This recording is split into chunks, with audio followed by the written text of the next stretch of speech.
I wasn't just walking out of a job. I was walking out with his entire house of cards balanced on my shoulders. My name is Nate Ellison.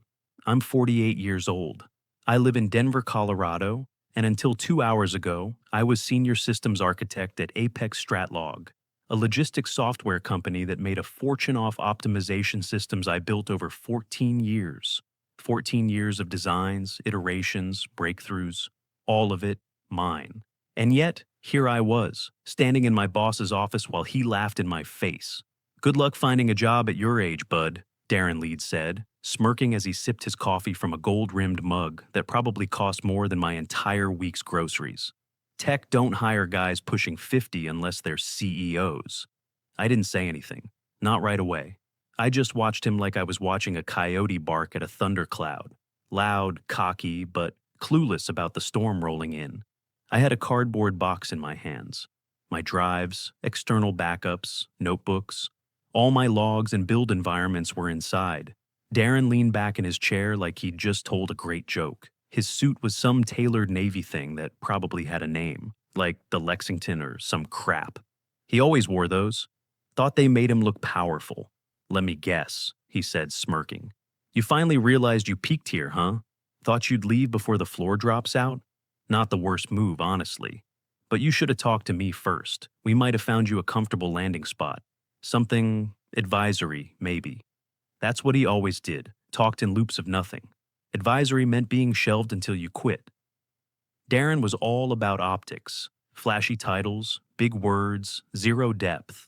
Called me his operations guy in front of clients, like I was some IT technician he kept around to fix printers. "You want to know what's in the box?" I asked. He blinked at that, like it hadn't occurred to him to care. "Excuse me?" "In the box," I repeated. "Logs, dots, backups, test environments, code snapshots, iteration sets, essentially my work." His smile faltered a little. "Uh-huh. And you think you can just walk out with that?" I nodded. "I know I can. See, 5 years ago during the audit, we revised the company's IP policy. You remember that?" He said nothing, just stared. "You had me write it, legal reviewed it, you signed off without reading a word. I made sure version control data created off hours and off site wasn't classified as company IP unless explicitly flagged." His mouth opened, then closed again. Color drained from his face like water from a cracked pipe. For a guy who always made a show of being in control, he suddenly looked very much like a man sitting in the wrong chair. I don't think that holds legally." "It does. I checked. Twice. With outside counsel." I wasn't mad. Not anymore. I was beyond that.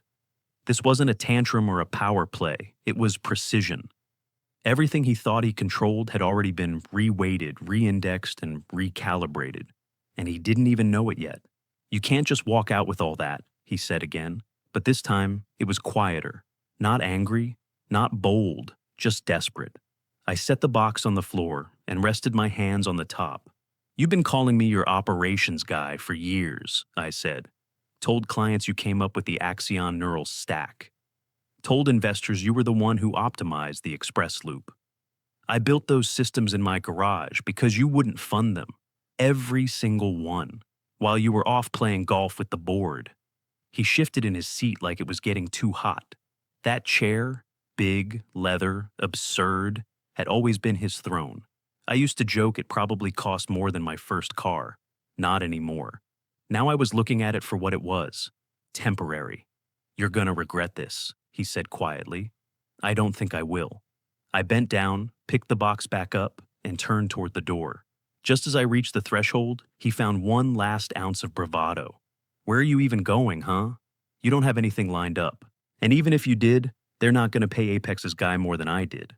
I paused, turned just enough so he could see my face. "I'm not Apex's guy anymore." He tilted his head, confused. "I'm Ardent's," I said. "As of last week." The silence hit like a slap. "You... what?" I smiled. Not big, just enough to let him know the lights were finally on and he wasn't the one flipping the switch. "I signed on as CTO," I said. "They called last spring, you intercepted their email, said it was below my level, so I reached out myself." He stood, too late. "You can't..." But I was already out the door. As I stepped into the elevator and hit the button for the lobby, I could still hear him shouting through the glass wall of his office, red-faced, stammering. No idea how much worse it was going to get. He thought I was just a background tech, the guy who made things run. He never once imagined I might also be the guy who could tear it all down. And that's what made this so satisfying. Not the job, not the title. The fact that I hadn't even started yet, and I'd already outplayed him. The funny thing is, it didn't even start with a plan. It started with a drink. It was the Apex Holiday Mixer, December 2 years ago. Some rented out rooftop downtown, overpriced hors d'oeuvres, and a jazz quartet that looked like they'd been pulled off Craigslist 2 hours before the event. I was standing near the back with a lukewarm Coke in hand, watching Darren do what he did best, holding court.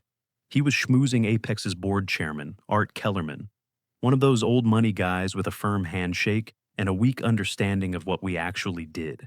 I wasn't trying to listen, but Darren's voice carried like a foghorn. He leaned in, grinning like he was about to deliver a killer punchline. "Axion neural stack," he said, swirling his drink. "Yeah, that was me, my vision, my blueprint. Just had my ops guy build the bones."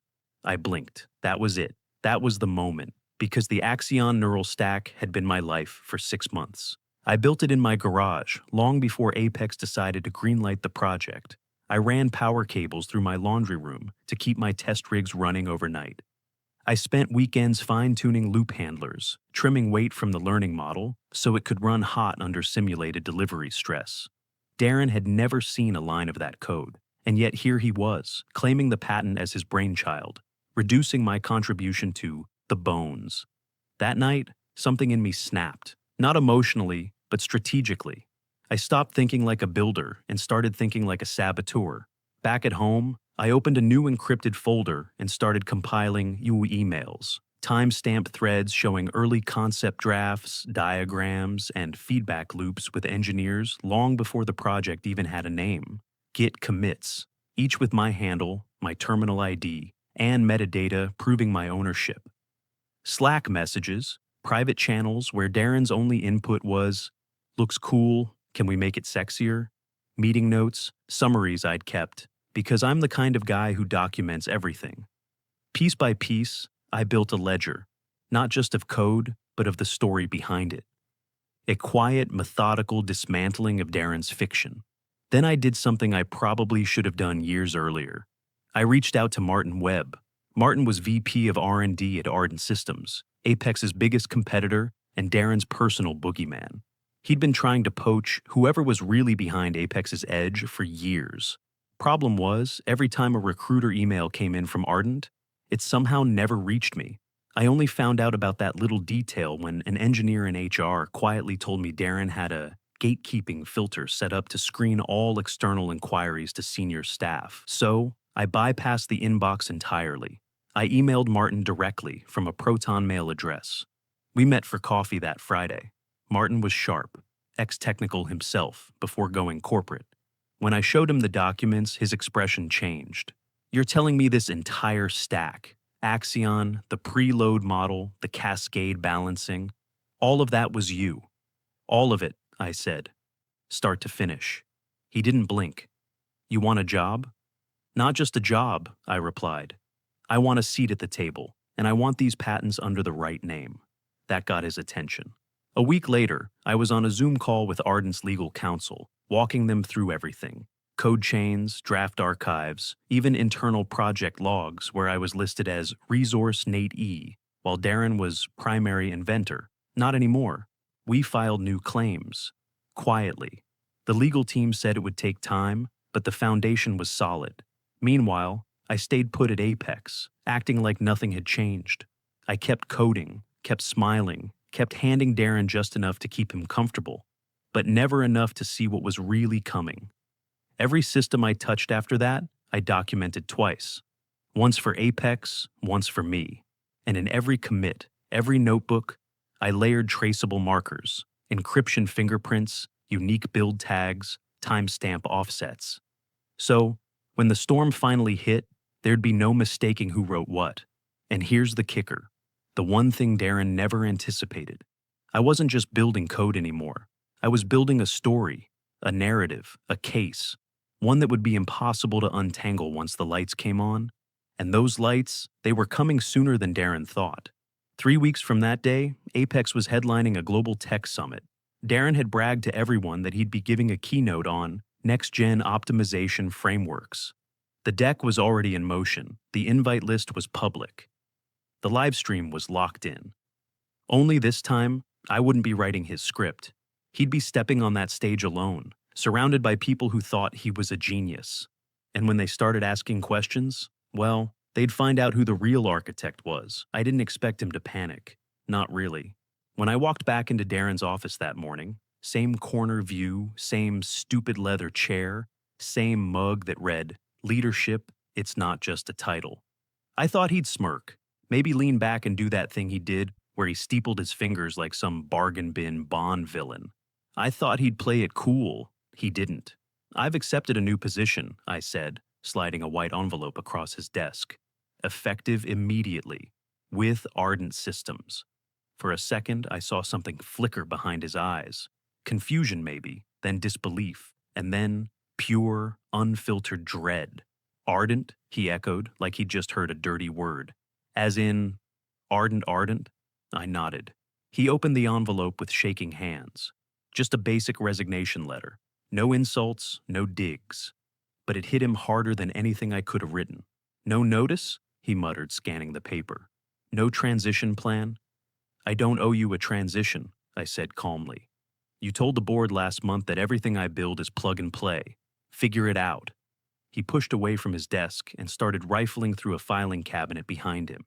The desperation was setting in fast now, his breathing getting shallow, his words tripping over each other. "There's gotta be something. Hang on. Where's that HR policy binder?"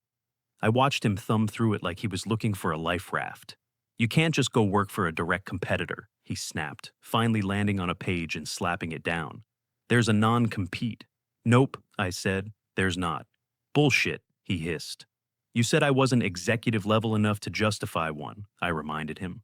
"That was your phrasing, remember? When legal asked if you wanted me on the exec contract track, you said I was essential talent, but not C-suite." He blinked, opened his mouth, closed it again.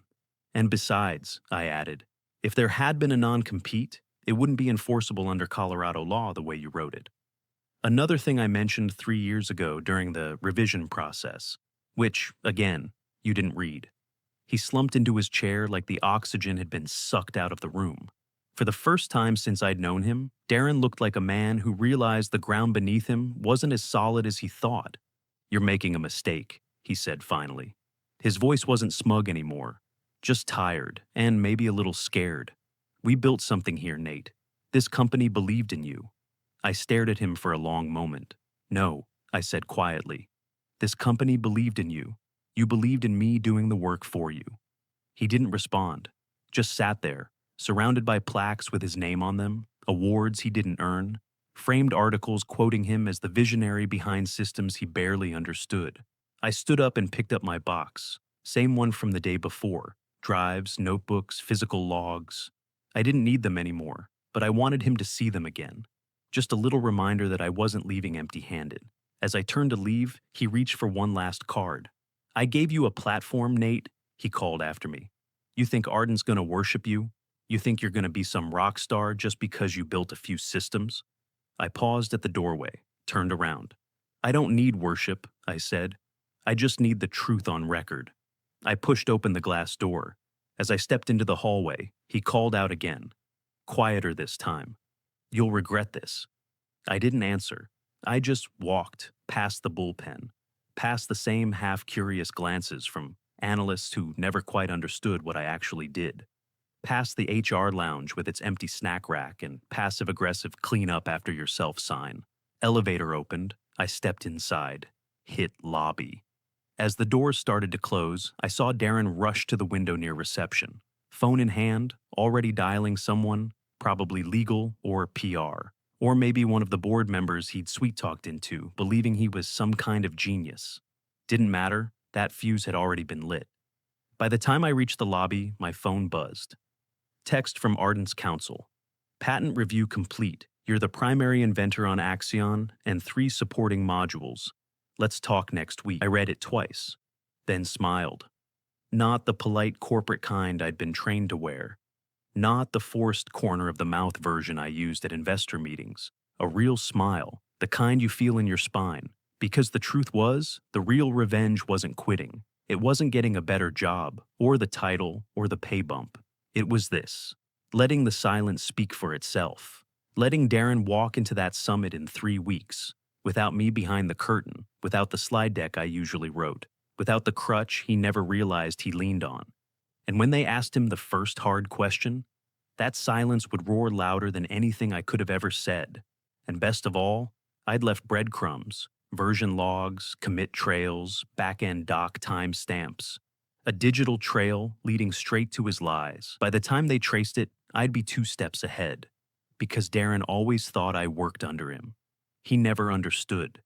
I was always working around him. 2 weeks into my new role at Ardent Systems, and for the first time in years, I didn't feel like I had to prove I belonged in the room. There were no buzzwords flying around, no value synergy pitches or paradigm shift posters taped to the walls. Just engineers, focused, sharp, curious engineers who actually listened when you talked about data structure. Martin Webb walked me through the office on my first Monday. A floor of glass walls, scribbled whiteboards, and half-drunk energy drinks. He introduced me to the core team: Felix, systems architecture; Priya, predictive modeling; and Sam, API design. No handshakes pretending to mean something. Just nods, respectful, professional, like they already knew what I was about. That afternoon, I pulled up a draft I'd been working on the side for months, an architectural overhaul. A new kind of optimization layer that used constraint partitions and predictive sequencing to minimize recompute time across dynamic routing environments. Felix leaned over the table, hands on his knees, reading the schematic on the screen. After a few minutes of silence, he looked up. "This makes everything else look 5 years behind," he said flatly. Then he smiled. That was the moment I knew I was exactly where I needed to be. Over the next 10 days, I walked them through everything. The logic behind my data loop design, the buffering protocol that reduced overflow lag, even the error injection testing I used to push Apex systems to the edge. And they got it. No blank stares, no fake nodding, just ideas bouncing off the walls like sparks. Meanwhile, I kept an eye on Darren from a distance. His social media feed, once filled with smug LinkedIn essays about thought leadership and vision alignment, had started to shift. The long-winded posts were gone, replaced by reposts of generic tech quotes and vague affirmations. One post just said, "Teams win, egos lose. Leadership lessons." I had to laugh. But the real fun started in the comments. Engineers, real ones, started poking holes in his PR fog. People asked, "What framework powers your new delivery model?" And, "Are you still using recursive segmenting, or did you pivot to modular aggregation?" Darren didn't answer. Or when he did, it was word salad. We let the data speak for itself. Translation: I have no idea what any of this means, and I'm hoping you'll stop asking. He was unraveling, slowly, publicly, and people were noticing. Even on internal message boards and Git threads, I saw signs of the shift. One Apex dev posted, "Anyone else wondering what's happening with the stack updates? Haven't seen a real push in weeks." Someone else replied, "It's almost like the guy who actually built the system isn't around anymore." I didn't reply. I didn't need to. At Ardent, the real work was just beginning. We were iterating fast. Daily builds, test scrapes, performance benchmarks that outpaced anything I'd seen at Apex in years. The difference? Every voice in the room mattered. Nobody had to yell over someone in a $4,000 suit who barely understood what a hash map was. Felix asked if I wanted to present the new engine at an upcoming R&D roundtable. I told him I'd rather wait. Let the product speak first. He nodded. No pressure, just quiet excitement. But behind the scenes, our legal team was moving fast. Darren didn't know it yet, but the patent paperwork had already been amended and sent back to the Office of Record.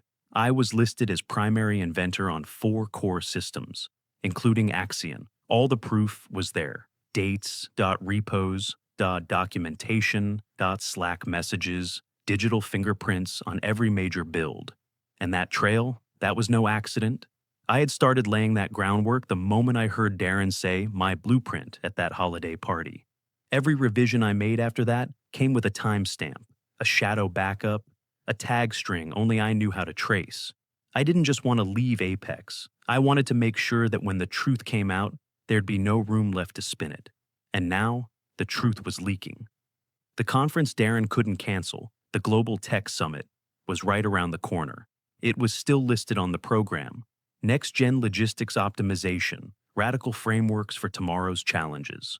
Speaker, Darren Leeds, CTO, Apex Stratlog. Only, he wasn't going to have the answers this time. I was already on the attendee list, front row. Let the data speak for itself? Sure. Let's see how he handles the silence when the questions come. The expo wasn't big, not compared to what was coming. Just a regional logistics tech event in Austin. Mid-tier crowd, industry folks, professors, vendors with folding tables and branded flash drives. But Darren couldn't cancel it. Apex had already paid for the keynote slot, and he needed to keep up appearances. I watched it from my office at Ardent. We streamed it on the big screen in the war room. The team gathered around like it was game day. Darren stepped up to the podium in one of his signature suits, charcoal gray with a patterned pocket square, like he was dressing to distract. He looked tired. Not just the usual jet lag and late-night schmoozing kind. This was the kind of tired you get when the walls start closing in, and you can't remember which lie you told last. His talk was titled, Operational Evolution Through Dynamic Modular Frameworks. Total gibberish. There were slides, stock diagrams, vague arrows pointing to floating boxes labeled things like data synergy and adaptive inputs. 15 minutes in, a professor from UT Austin raised a hand during the Q&A. Can you elaborate on how your system handles dynamic input, weighting and real-time optimization scenarios? He asked. Specifically when resource pools are throttled mid-cycle? Darren blinked, paused for 5 full seconds. Then he said, We believe in intuitive layering of operational data. A couple panelists exchanged glances. One of them, a logistics CTO from Atlanta, tilted his head and asked, What does that mean exactly? Darren smiled, like that might buy him time. But he had nothing. You could tell. He was trying to read the room, to figure out what answer would get a nod without giving anything concrete. We ensure that system flexibility remains responsive to changing conditions, he said finally. What kind of flexibility? The professor asked. Are we talking about constraints being rebalanced post-propagation, or are you reinitiating the load optimizer with new weights mid-cycle? Darren shifted at the podium, adjusted his mic. Well, the framework is modular, so we allow for strategic response buffering. A beat of silence. Then someone on the panel said it, flat, unimpressed. So, you restart the loop? That was it. The house of cards trembled, because restarting the loop is what you do when you don't have a system. It's a brute force workaround, not a solution. No one building a modern optimizer would lean on that unless they had no idea what else to do. The moderator moved to another question, but the shift had already happened. You could feel it. Darren's confidence cracked, his shoulders stiff, his voice trying to sound casual but landing somewhere between robotic and defensive. Another question came in, this one from a startup founder in Chicago. What principles are you using to manage runtime variance and constraint mapping? Darren cleared his throat. Runtime is managed using a hybrid model that adjusts based on priority layers. Which layers? She asked. All of them, he said, and the room started to murmur. Back at Ardent, Felix leaned over and muttered, He's crashing. I nodded. Live. The next day, the blog post dropped. Has Apex Stratlog lost its edge? It wasn't from one of the big outlets, just a respected logistics blog with a decent following. But it spread fast. The author outlined how vague Darren's answers were, how his terminology kept shifting, how he offered zero technical detail during the entire session. Then came the thread on StackNet, a community site for engineers and system builders. Someone posted a side-by-side comparison of Darren's past talks with real patent filings. Comment after comment piled in. None of this tracks with Apex's actual code output. Everything notable was authored by a Nathan E. on the commit logs. Who was that? Wait, isn't that guy gone? People were connecting dots. The very trail I'd left behind, the logs, the timestamps, the Slack archives, was surfacing. quietly, organically. One user posted, "It's like whoever actually built their stack isn't there anymore." Still, I said nothing. I didn't need to say a word.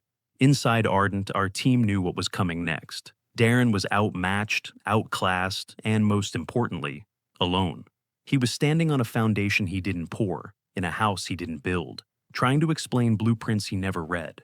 And that conference coming up, the global one, the real deal, he couldn't back out, couldn't send someone else, couldn't fake his way through another talk with buzzwords and recycled slides. Because this time, the crowd would be real. Engineers, developers, professors, people who didn't clap just because someone had a fancy title.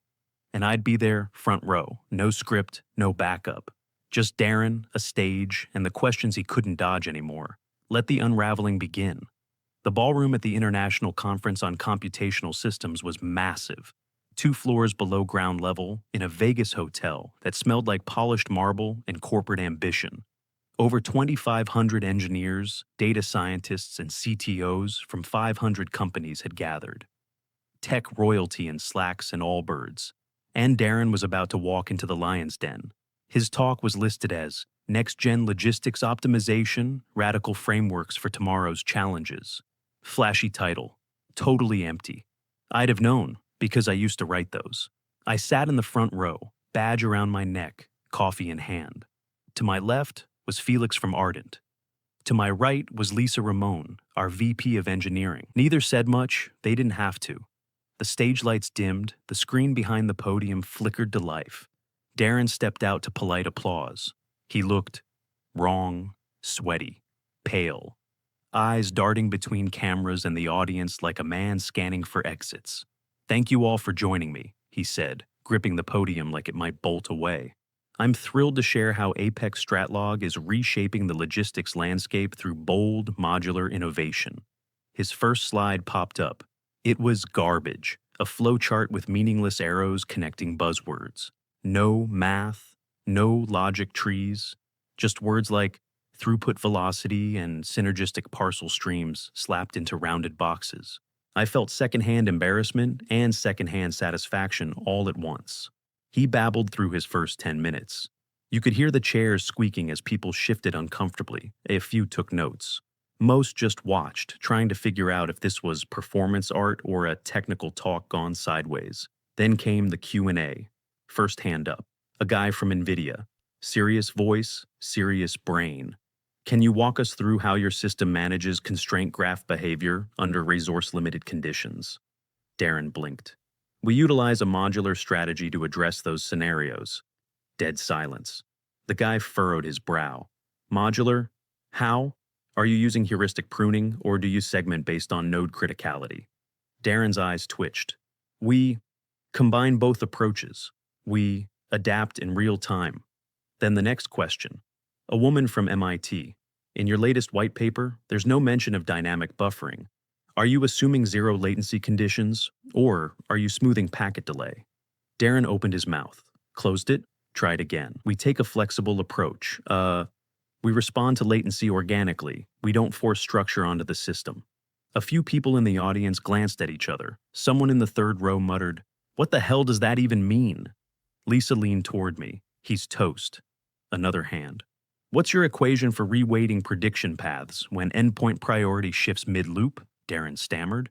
"We don't rely on static weights. We let the network guide its own optimization." "You're describing a black box," the guy said flatly. Darren's neck flushed red. "We believe in intuitive design," he offered weakly. That was it. The point of no return. Question after question came in. Some from students, some from researchers. And Darren's answers got worse and worse. A broken record of vague phrases and empty jargon. He started sweating visibly. One sleeve of his suit had bunched at the shoulder. His voice cracked once. And then, the twist. Someone stood up in the fourth row. Lisa. She took the mic from the aisle usher. The whole auditorium turned. "I think I can clarify," she said. Calm, composed, deadly. Darren froze, like he was seeing a ghost. He recognized her. Of course he did. They'd met at investor mixers, though he never remembered her name. She turned slightly and gestured toward the front row. "I'd like to introduce you all to someone. This is Nathan Ellison, Chief Technology Officer at Arden Systems, and, until recently, the architect behind Apex Stratlog's optimization framework. Gasps audible. People craned their necks. The cameras shifted focus. A wave of whispers rippled through the room. I stood up, walked toward the stage. Darren didn't move. I took the mic from Lisa and turned to the crowd. "Good afternoon," I said. "Let's talk constraint splitting, latency buffering, and polynomial reductions using adaptive cycles." The next 15 minutes weren't about revenge. They were about truth. Clean, hard, undeniable truth. I pulled up slides from my laptop. Real slides. Architecture flows. Regression metrics. Live simulation graphs. The stuff engineers dream of. I broke down our new runtime segmentation layer, showed failure maps from Apex's legacy build and how we'd resolve them. Quoted equations. Explained why priority inversion was killing performance in Apex's routing algorithm. Every question, I answered. Specifics. Real terms. No fluff. And when I finished, the crowd stood, all of them. Applause loud enough to drown out the voice in my head that had doubted this would ever happen. Then Lisa took the mic again. "One final question," she said, turning back to Darren. "Would you care to explain why someone else was presenting your work for the last 14 years? He didn't answer. He couldn't. And in that silence, everything shifted. Because the collapse wasn't loud, it was surgical. I stood behind the podium, mic clipped to my collar, the hum of the room settling into total stillness. The moment Lisa introduced me, Nathan Ellison, CTO at Arden Systems, the entire ballroom had shifted. Eyes darted from her to me, then back to Darren, who looked like someone had pulled the rug, the stage, and the air out from under him all at once. He hadn't moved, still frozen beside the big Apex banner, like a man waiting for someone to shout, "Cut," and call it all a prank. But this wasn't a prank. This was the reckoning. "Good afternoon," I said, my voice calm but clear. "Let's talk about what logistics optimization actually looks like, under pressure, at scale, and in the real world." I brought up my own slide deck, clean, sharp, fully loaded with its architecture maps, load distribution graphs, and real-world performance stats. My system, my framework. What I'd been building since before Darren even knew what the term constraint splitting meant. First slide, constraint architecture. I broke it down simply. How we isolate bottlenecks using a layered propagation model that reroutes in real time. Then I moved to latency buffering, our approach to reducing jitter in unstable bandwidth environments without sacrificing output speed. Every concept came with visuals, equations, annotated performance logs, regression curves. Nothing flashy, just substance. The kind you don't need to hype when it works. I could see people in the audience nodding, taking notes, snapping photos. One guy mouthed, "Holy shit," when I showed our polynomial reduction engine hitting sub-second recalibration in a live route test. Hands shot up during Q&A. The questions came fast and sharp, and I welcomed every one of them. What about high-frequency input variance across multi-zone coordination? Adaptive cycles. We reweight using real-time latency and stochastic feedback models. I can show the math if you want. Someone asked about edge node decisioning during peak delivery congestion. I gave him 3 layers of fallback logic with failover triggers. Every answer landed. Behind me, Darren still hadn't spoken. He hadn't walked off either. He just stood there, small under the lights, watching the room slip out of his control. Then came Lisa. She stepped back up to the mic. "I think we've seen enough to answer the original question," she said. "But I've got one more. Darren," she paused just long enough for the silence to stretch taut, "would you care to explain why someone else has been presenting your work for the last 14 years? That was it. Not a yell, not an accusation. Just a question, simple and direct. Darren opened his mouth, but nothing came out. You could see the gears grinding behind his eyes, looking for a lifeline, something, anything, to say that would explain away everything the room had just seen, but there was nothing left to say. Because here's the truth. The silence of a man caught in a lie is louder than any microphone. I didn't gloat, didn't throw insults. I just looked at him. That was enough. The audience looked too. They saw him not as a leader or an innovator or even a fraud, but as a man who had nothing left to offer. And then came the flash. Journalists in the back of the room had been quiet until then, recording, scribbling notes, whispering to each other. But now phones were out. Cameras clicked, tweets were flying. Someone near the aisle leaned over and whispered, "This story's gonna blow up Monday morning." I nodded. They weren't wrong. By the time I stepped down from the stage, people were standing, not out of politeness, but real respect. Engineers, architects, CTOs, people who lived and breathed this world, were on their feet. Darren tried to slip out through the side curtain, but a couple of reporters spotted him and followed. I didn't watch. I didn't need to, because this wasn't just the collapse of a lie. This was the moment truth took the mic, and I wasn't going to let go of it again. Darren tried to spin it, of course. In the post-conference interview, one of those slick backroom setups with a sponsored mic flag and a nervous tech journalist, he leaned into the camera with that old fake confidence and called it a collaborative environment with fluid ownership. His exact words, "You know, when you build innovation at scale, credit becomes a shared currency. We all bring value." I watched the clip with the Ardent team in our lounge. Felix nearly choked on his iced coffee. Lisa just shook her head. "Credit becomes a shared currency," she said. Deadpan. He should put that on his tombstone. But the spin didn't work. Not this time. Within 24 hours, the first domino fell.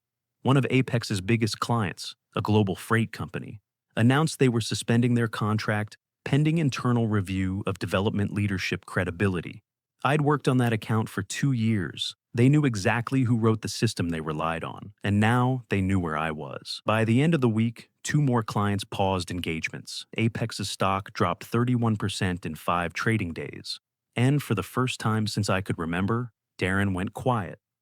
No LinkedIn posts, no keynote announcements, no press releases, just silence. Then came the legal action. The IP firm Ardent retained, real killers, no fluff, filed to revise 6 patent records. They listed me as the primary inventor on every system that had been marketed under Darren's name. Axion Neural Stack, Path Logic Core, Redline Runtime Framework. All of it. Documents included everything. Commit logs, Slack transcripts, internal emails, Git timestamps. Even Darren's own text messages that read, "Nate will take care of the build. I'll package it." The patent office accepted the complaint for review within 48 hours. That's when Apex went into PR lockdown. No updates on their homepage, no social media activity. Their careers page disappeared completely. 2 weeks later, I checked the executive bio section on their website. Darren's name was gone. No announcement, just wiped, like he'd never existed.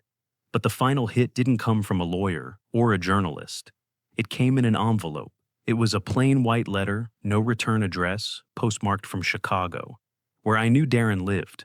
I opened it at my desk, half expecting it to be some cease and desist last gasp. It wasn't. It was handwritten. Careful, cursive, tight spacing. The kind of penmanship that felt like it took effort. I told myself for years that I deserved the credit because I could sell it, but you were the one who built it. I'm sorry, Darren. No salutation, no closing, just that. I read it twice, then set it down. I wasn't angry, not anymore. He had finally told the truth, but the timing didn't change the outcome. You don't get absolution after the market crashes and the spotlight moves. You don't get to rewrite history when you're the reason it needed rewriting in the first place. At Ardent, things had shifted fast. After the conference, our demo requests tripled. Recruiters stopped sending feelers and started begging. Clients I hadn't talked to in years reached out directly, congratulating me and asking about Ardent's roadmap. We had meetings with FedShip, Translogix, even a European supply chain think tank that wanted to license our predictive engine for city routing models. But the part that hit me hardest, our junior engineers started copying me on their builds. Not for sign-off, but just because they wanted my eyes on it, like they saw me not as the operations guy or the backroom coder, but as someone who mattered out in front. Felix started calling it the Nate effect. Martin Webb pulled me aside one day after a team sync and said, "You know what your real revenge was? You made it undeniable." And he was right. I didn't burn Apex down. I just stepped out of the shadows and let the lights do their job. Now, Darren was gone. Apex was bleeding. and Ardent. We weren't just playing catch-up anymore. We were leading, and I wasn't in the background this time. I was the face of it. 6 months later, I stood on the same stage where Darren had unraveled. Only this time, the seats were full for a different reason. I wasn't here to cover for someone. I wasn't writing scripts behind the scenes or debugging someone else's demo last minute. I was the keynote, the closer, the name printed in bold at the top of the program. Nathan Ellison, CTO, Ardent Systems. Constraint Harmony. Designing the next leap in predictive logistics. I adjusted the mic, looked out over the crowd, some familiar faces from the last conference, some new, and felt that quiet, grounded thing in my chest again. Not nerves, not ego, just certainty. We've spent years treating optimization like it's a fixed formula, I began. But real-world systems don't care about formulas. They care about volatility, about supply shocks, fuel costs, late drivers, snowstorms in Ohio. And if you want to beat the chaos, you don't predict the noise. You learn to adapt faster than it can spread.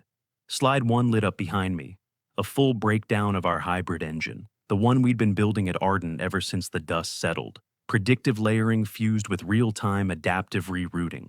No buzzwords, just solid design, something Apex could never have imagined, let alone shipped. I walked them through the stats. 83% reduction in route planning time, 47% improvement in delivery precision under unstable conditions, more than double the recovery rate after input disruption compared to industry benchmarks. But the numbers weren't the story. The real story was who built it and how. This system wasn't made by a lone genius in a garage, I said, smiling a little. It was built by a team of engineers who respect each other, challenge each other, and, I pointed at the back row where Felix and Lisa were seated, actually know how to listen. I paused there. Let that hang. Because that, more than anything, was the difference. At Apex, I was the quiet shadow. At Ardent, I was the architect and the voice. I got to see ideas become systems and systems become products. Not through politics or credit hoarding, but through collaboration, through real leadership. And the industry noticed. By the time I stepped off that stage, 2 Fortune 100 companies had already messaged Lisa asking for demos. Our booth was packed for the rest of the day. One VC, who'd ignored our calls 3 years ago, asked for a private meeting, said he'd misjudged the landscape. I almost laughed. Back in the green room, someone handed me a bottled water and said, "You just made Apex look like an old fax machine." I didn't argue. Later that night, after the applause faded and the cameras shut off, I sat at the hotel bar with Felix and Lisa.